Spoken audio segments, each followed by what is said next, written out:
The winter wind cut across the Great Plains like a blade, but Chief Standing Bear felt nothing. His eyes remained fixed on the horizon where the sun bled crimson into the frozen earth. Behind him, his village smoldered. The smoke rose in twisted columns, carrying with it the dreams of his people. Federal soldiers had come at dawn, their rifles gleaming like ice in the pale morning light. They spoke of treaties and reservations, of a new order that would bring civilization to the savage lands. But Standing Bear knew the truth. This was the end of everything his ancestors had built. His wife, Bright Morning, lay among the wounded. A stray bullet had found her during the chaos, and now she fought for each breath. Their son, Little Hawk, only 12 winters old, knelt beside her with tears freezing on his cheeks. The boy looked up at his father with eyes that held questions no child should have to ask. Why had this happened? Where was the justice they had been promised? Standing Bear had no answers that would ease his son's pain. The commanding officer, Colonel Harrison, approached with measured steps. His boots crunched through the snow, each footfall a declaration of conquest. He was not a cruel man by nature, but he carried orders from Washington like scripture. The Lakota would be moved to the reservation by spring, and resistance would be met with force. It was the law, he explained, as if laws written by strangers could erase centuries of belonging to this land. Standing Bear turned to face him. The chief stood tall despite the weight of defeat pressing down on his shoulders. His weathered face bore the scars of countless battles, but his eyes still burned with the fire of his people. He spoke in careful English, each word chosen with the precision of an arrow finding its mark. He would not let his voice shake, not now, not ever. My people are dying, Standing Bear said. Not from your bullets alone, but from broken promises. You speak of law, but you do not speak of honor. The colonel shifted uncomfortably, his hand resting on the pistol at his hip. He had heard such words before from other chiefs, other tribes. They always ended the same way, with submission or death. But Standing Bear was not finished. He made an offer that caught Harrison off guard. The chief would surrender himself willingly. He would go peacefully to the reservation and ensure his people followed without bloodshed. But he asked for one condition, a single request that seemed small against the magnitude of what was being taken from them. He needed 3 months.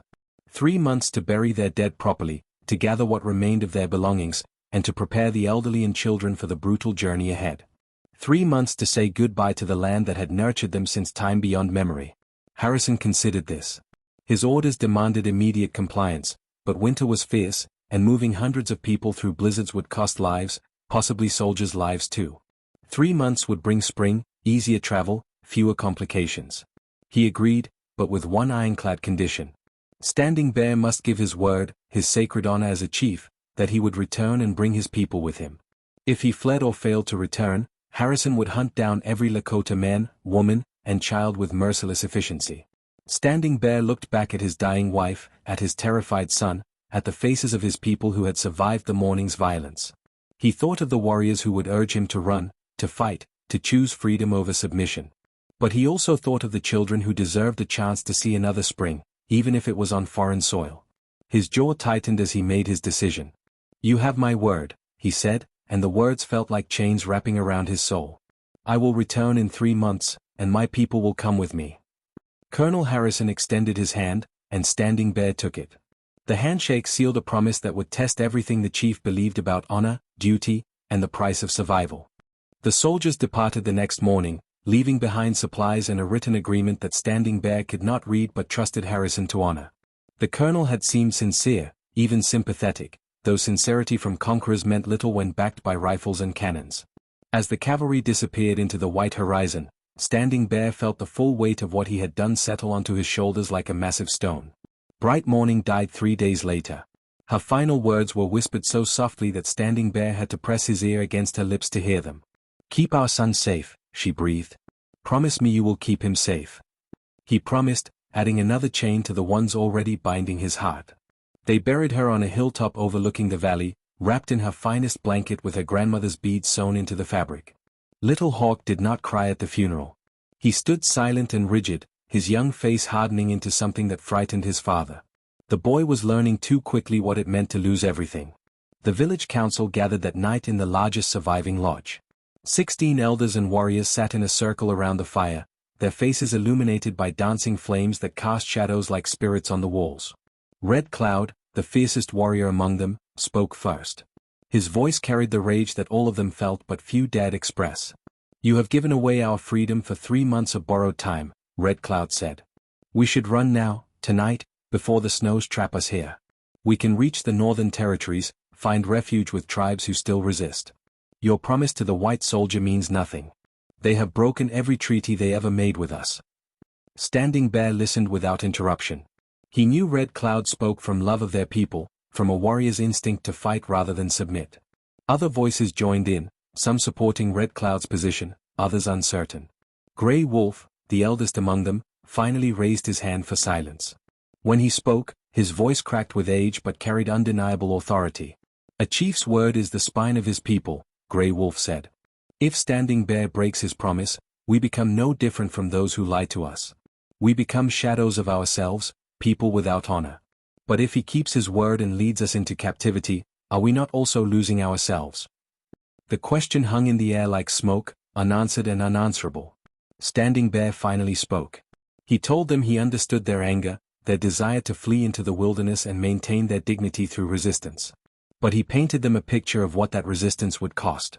The soldiers would return with more men, more weapons. They would hunt the Lakota across every frozen plain and through every mountain pass. The elderly would die in the cold. The children would starve before spring.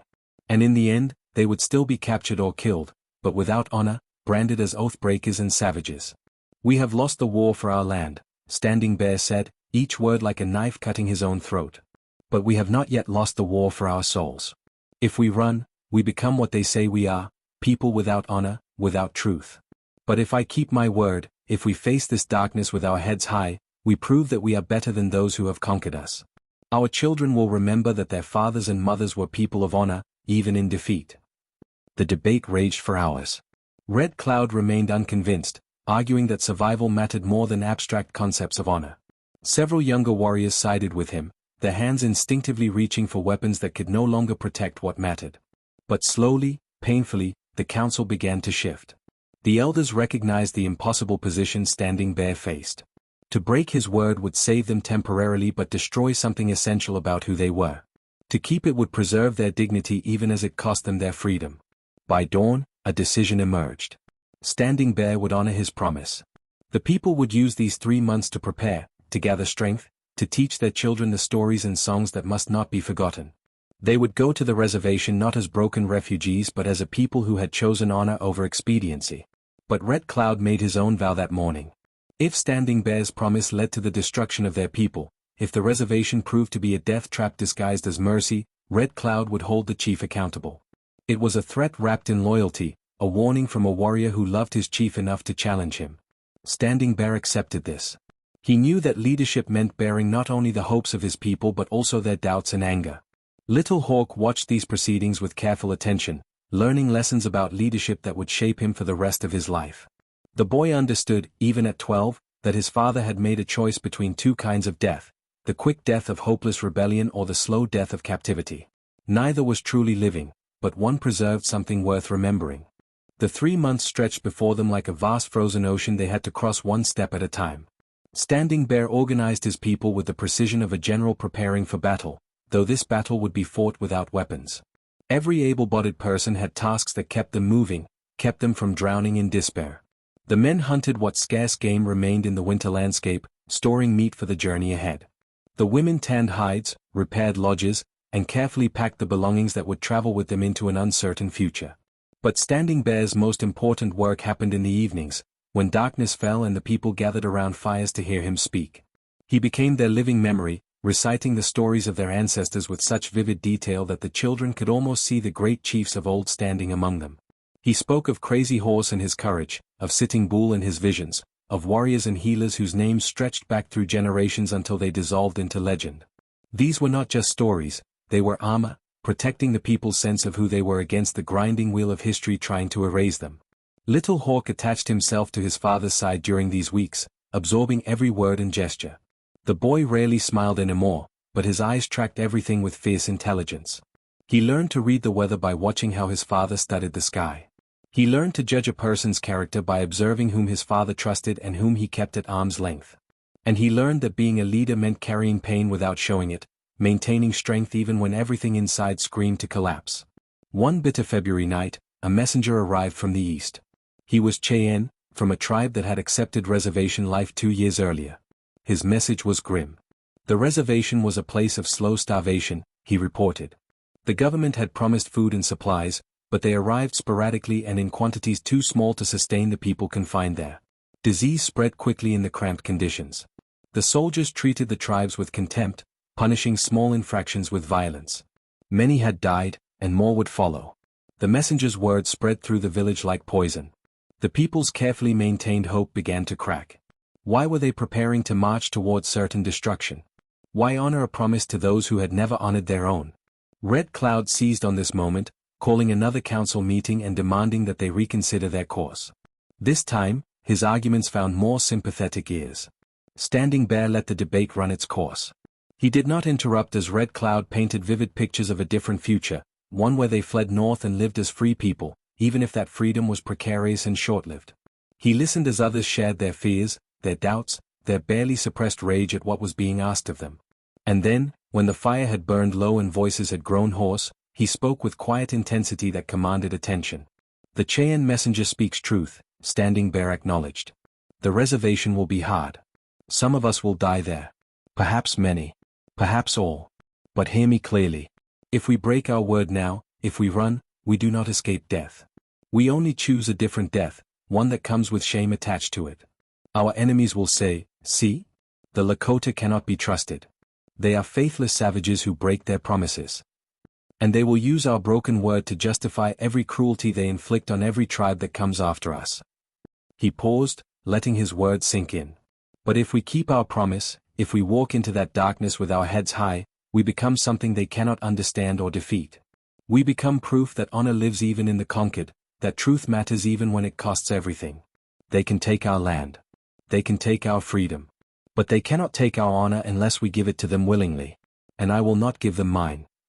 The silence that followed was different from before. It was not the silence of agreement but of exhausted acceptance.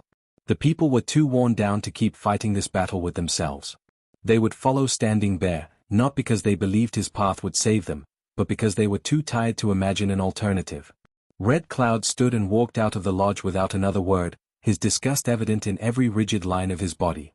As the weeks passed, the village transformed. What had begun as a community in shock became something harder, more determined. They polished their few remaining pieces of silver jewelry until they shone. They painted ceremonial designs on their best clothing. They taught their children songs in the Lakota language, drilling them repeatedly until every child could sing the old words perfectly. If they were marching toward their end, they would do it as Lakota, not as broken shadows of who they had been. Little Hawk worked alongside his father every day, growing stronger and more silent. The boy had stopped asking questions. He simply watched and learned, as if memorizing everything about his father in case these were their last days together. Standing Bear noticed this and felt his heart break in new ways. His son was losing his childhood to history's cruel machinery, and there was nothing a father could do to protect him from it. Spring arrived with deceptive gentleness. The snow melted into rivulets that fed the awakening earth, and green shoots pushed through the thawing ground as if the world itself had not noticed the tragedy unfolding on its surface. On the morning of the promised day, exactly 3 months after Standing Bear had given his word, the Lakota people gathered for the last time in the village that had been their home. They stood in silence, faces turned toward the rising sun, offering prayers to the spirits of the land they were about to leave forever. Colonel Harrison arrived at midday with 50 soldiers, prepared for resistance that did not come. Instead, he found the Lakota assembled and ready to march, their belongings packed on travois pulled by horses and dogs. The sight clearly surprised him. He had expected to find an empty village, the people scattered to the winds, forcing him to spend months hunting them down. Instead, Standing Bear approached him with calm dignity and announced that his people were ready to fulfill the promise that had been made. Harrison's response revealed the complexity of the man behind the uniform. "I did not think you would come," he admitted. "Men in Washington wagered you would run. I myself was not certain." Standing Bear met his eyes without flinching. "Then you have learned something today about the value of a Lakota chief's word. I wonder if Washington can say the same about theirs." The barb landed, and Harrison had the grace to look uncomfortable. He knew the treaties his government had broken, the promises that had dissolved like morning mist. But he was a soldier, not a politician, and he had his orders. The march began in the early afternoon under a sky that seemed too blue, too beautiful for such a grim occasion. 247 Lakota walked in a long column flanked by cavalry soldiers whose presence was both protection and imprisonment. The elderly rode on the travois when their strength failed. Mothers carried infants wrapped against their bodies. Children walked beside their parents with eyes too solemn for their young faces. And at the front, Standing Bear led them with Little Hawk at his side, the chief's hand resting on his son's shoulder like a blessing or a burden. The first days of the journey revealed the kindness that could exist even in unjust circumstances. Harrison ensured the pace remained manageable for the oldest members of the tribe. He ordered his soldiers to share their rations when the Lakota's supplies ran low. When Grey Wolf collapsed from exhaustion on the third day, Harrison personally ordered a halt and waited while the old man recovered. These small mercies did not erase the fundamental injustice of forced removal, but they reminded Standing Bear that not all white men were monsters, just as not all Lakota were saints. People were complicated, capable of both cruelty and compassion, sometimes in the same breath. But the soldiers' kindness could not protect them from what they encountered along the way. Other tribes had taken the same roads, forced toward the same destination, and the evidence of their suffering littered the trail. They passed graves marked with simple stones, each one representing a life that had not survived the journey. They saw abandoned belongings scattered in the grass, left behind when people grew too weak to carry them. And they heard stories from travelers moving in the opposite direction, tales of the reservation that grew darker with each retelling. Red Cloud walked near the back of the column, his face set in permanent anger. He had not spoken to Standing Bear since the march began, communicating only through others when necessary. But Little Hawk noticed that Red Cloud often positioned himself where he could watch over the most vulnerable members of their group, especially the children. The warrior's rage had not destroyed his protective instincts. If anything, his anger seemed to fuel his determination to ensure that as many of his people as possible survived this ordeal. On the seventh night, disaster struck. A group of white settlers, drunk and looking for trouble, ambushed the camp. They had heard about the Lakota column and decided to take justice into their own hands for some imagined grievance. They rode in screaming and firing pistols into the air, intending to scatter the tribe and steal what little they carried. But they had not anticipated Harrison's response. The colonel positioned his soldiers between the attackers and the Lakota with rifle barrels raised. His voice cut through the chaos with military precision. These people are under federal protection. Leave now, or face charges of assault on a military escort. The settlers retreated, hurling insults and threats, but they left.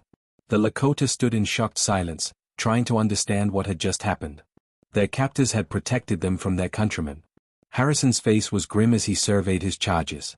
"You are my responsibility until we reach the reservation," he said to Standing Bear. "I gave my word on that, just as you gave yours."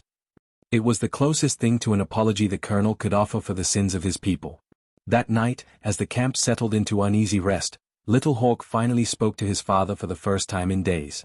"Why did the white chief protect us?" he asked. Standing Bear considered the question carefully, knowing his answer would shape how his son understood the world. "Because he is a man of honor," Standing Bear replied. "He may serve an unjust cause, but he serves it with honor. That is why our own honor matters, my son. It is the only thing that connects us as humans when everything else divides us." The boy absorbed this wisdom in silence, another piece of the man he would become falling into place. The reservation appeared on the horizon like a scar on the earth, a grid of identical wooden structures surrounded by fencing that served no practical purpose except to mark boundaries that no one was permitted to cross. As the Lakota column approached, they could see other tribes already confined there, Cheyenne, Arapaho, Ponca, all mixed together in violation of their traditional territories and ancient enmities. It was a deliberate chaos designed to break tribal identities and forge something new, something more convenient for the government to control. Harrison handed Standing Bear over to the reservation agent, a thin man with narrow eyes named Cummings who looked at the Lakota with unconcealed contempt. The colonel hesitated before leaving, as if he wanted to say something that might ease the weight of what he had helped accomplish. But no words existed for such a moment, so he simply saluted Standing Bear with genuine respect, turned his horse, and rode away with his soldiers. The Lakota watched them go, and despite everything, some felt a strange sadness seeing the colonel depart. He had been a fair captor, which was a rare and precious thing in this new world. The first months on the reservation were exactly as brutal as the Cheyenne messenger had warned. The government rations were meager and often spoiled. The wooden houses they were assigned leaked and provided poor insulation against summer heat and winter cold. Disease moved through the cramped quarters with vicious efficiency. Cholera took 12 people in the first month. Influenza claimed 9 more. Malnutrition weakened everyone, making even minor illnesses potentially fatal. But Standing Bear had not kept his promise only to watch his people fade into extinction. He organized them with the same determination he had shown during their preparation for the march. He negotiated with Cummings for better rations, threatening to write directly to Washington about the agent's corruption and mismanagement. He established a council that resolved disputes between tribes before they could escalate into violence that would justify military intervention. He gathered the elders every week to teach the children their languages and traditions, ensuring that knowledge passed from generation to generation despite the government's attempts to assimilate them. Most importantly, he refused to let despair take root. When people spoke of death as preferable to their current existence, Standing Bear reminded them that they were still alive, still together, still Lakota. He told the stories of their ancestors who had survived worse, winters of starvation, wars with enemies on all sides, plagues that killed half their villages. Survival, he insisted, was their tradition.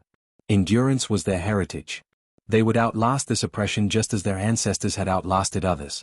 Red Cloud remained skeptical. He watched Standing Bear's efforts with a warrior's hardened realism, seeing only prolonged suffering where the chief saw dignified resistance. But even Red Cloud could not deny that the people responded to Standing Bear's leadership. The Lakota section of the reservation became known as the most organized, the most proud, the most stubbornly intact despite all pressures to dissolve into the general population. Years passed with agonizing slowness. Little Hawk grew into a young man, educated in the reservation school where teachers tried to beat the Lakota language out of him and replace it with English and Christianity. But every night, his father and the elders taught him the old ways, the true history, the songs that carried their people's soul. Little Hawk learned to navigate both worlds without losing himself in either, a skill that would serve him well in the decades to come. Standing Bear aged rapidly under the weight of his responsibilities. His hair turned completely white. His strong body grew thin and bent. But his eyes never lost their fire, and his voice never wavered when he spoke to his people. He had promised to keep them safe, and though he could not protect them from everything, he protected what mattered most: their sense of who they were, their connection to their past, their hope for a future where they might reclaim some measure of their heritage. The moment that defined Standing Bear's legacy came 15 years after their arrival at the reservation. The government announced a new policy that would allow tribes to purchase land outside the reservation if they could raise the funds. It was a small opening, but Standing Bear seized it with both hands. He organized the Lakota to pool their meager resources, working extra hours, saving every cent, negotiating with sympathetic white farmers for seasonal work. It took 3 more years, but they eventually raised enough money to purchase a small tract of land adjacent to their traditional territory. The day they left the reservation was not a triumphant exodus but a quiet departure, 4 to 7 Lakota families moving to land they had bought with blood, sweat, and unimaginable perseverance. Standing Bear led them one final time, now an old man leaning on a walking stick, with Little Hawk, now a man of 30, supporting his other arm. They had lost so much. Of the 247 who had marched to the reservation, only 118 remained. But they had survived. They had kept their language, their traditions, their identity intact against all odds. Standing Bear died that first winter on their new land, surrounded by family and honored by every person whose life he had protected through 18 years of captivity. His final words were to Little Hawk: "I kept my promise to the white colonel, and I kept my promise to our people. Now you must keep your promise to the future. Remember who we are. Teach your children. Never let our story die." Little Hawk did exactly that. He became a leader in his own right, fighting legal battles for tribal recognition and land rights, writing down the stories his father had told him, ensuring that the name Standing Bear would echo through generations. The chief's decision to honor his word rather than flee into the wilderness had seemed like a death sentence at the time. But it had become something else, a testament to the power of integrity, a proof that honor could survive even in chains. Decades later, when Little Hawk was himself an old man, he told his grandchildren about their great-grandfather who had valued his word more than his freedom. He explained that Standing Bear had understood a truth that took courage to accept. Sometimes the greatest act of resistance is not to fight, but to survive with dignity. Sometimes the strongest rebellion is to remain yourself when everything in the world demands that you change. Sometimes honor is not about winning, but about refusing to lose the only things that truly matter: your integrity, your humanity, your soul. The chains of the reservation had been real and terrible. But Standing Bear had proven that some things could not be chained: the human spirit, the power of a promise kept, the strength of a people who refused to forget themselves. His honor had indeed been stronger than chains, and that honor had saved not just lives, but something far more precious, the living memory of a people who would not be erased from history.